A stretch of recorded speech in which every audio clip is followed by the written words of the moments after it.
Welcome back to my vlog. Sa magandang umaga sa inyong lahat mula dito sa Lasak City. At ito na nga mga karag mga latest na mga pasabog na mga pa-eksena ngayon.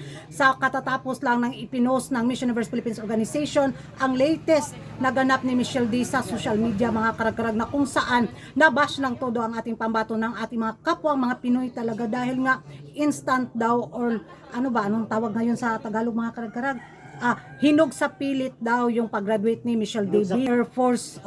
Gaya-gaya daw kay Beatrice Luigi Gomez na kung saan bakit daw pinipilit ng Miss Universe Philippines Organization ang ang advokasya na to ni Michelle D. Sana nag-focus na lang daw ang Miss Universe Philippines Organization doon sa kanyang autism na advocacy kumpara dito sa Air Force na kung saan ang bilis daw nakagraduate ni Michelle D. Parang na lang daw bantaw. Parang may masabi lang daw ang Miss Universe Philippines Organization na ito daw yung credential or background ni Michelle D para sa kanyang journey sa El Salvador. Ay ewan ko mga karag imbis na suportaran natin yung kandidata natin, but sad to say nabas talaga ng todo si Michelle D dahil nga dito sa mga pa-eksenang pasabog ng Miss Universe Philippines Organization.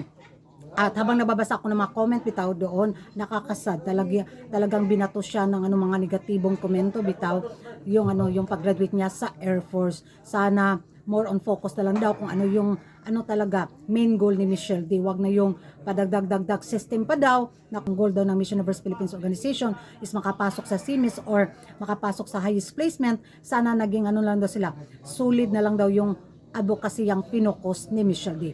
Ewan ko sa inyo mga karag kung yung magiging reaction nyo, pero para sa akin, suportaran ko kung yung laban ni Michelle D sa darating na Miss Universe 2023. Wag na natin i-bash yung kandidata natin. Kung yun yung sa tingin niya aangat sa kanyang laban sa El Salvador, support. Wag na nating i-bash at hilain pababa yung kandidata natin sa talaga Pilipinas naman yung iwagayway niya, diba? So, ewan ko sa inyo mga karag kung yung magiging reaction nyo at komento nyo sa bash na natanggap ni Michelle D bilang pag-graduate niya sa Air Force. Sang-ayon ba kayo dito mga karag? Comment down below at kung hindi ka pa nakapag-subscribe sa channel ko, don't forget to like and subscribe my channel.